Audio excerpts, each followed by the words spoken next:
Hi, this is Mbonimpe Technologies channel. In this video, we're going to be talking about 10 things you need to know about crypto.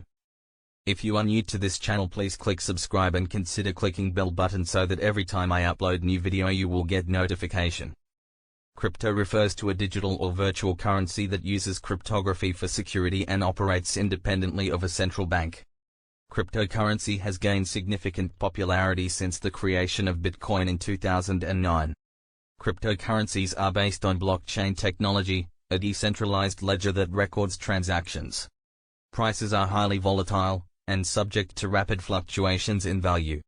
Regulation of cryptocurrency varies by country, with some imposing restrictions and others embracing it. New cryptocurrency units are generated through a process called mining, which involves solving complex mathematical problems. To store and use cryptocurrency, you need a digital wallet. Cryptocurrency operates on a decentralized system, meaning it is not controlled by a single entity. Cryptocurrency transactions can offer a high degree of anonymity, but they can still be traced through the blockchain.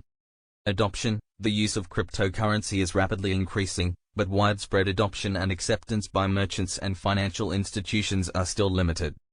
Thanks for watching. Please subscribe.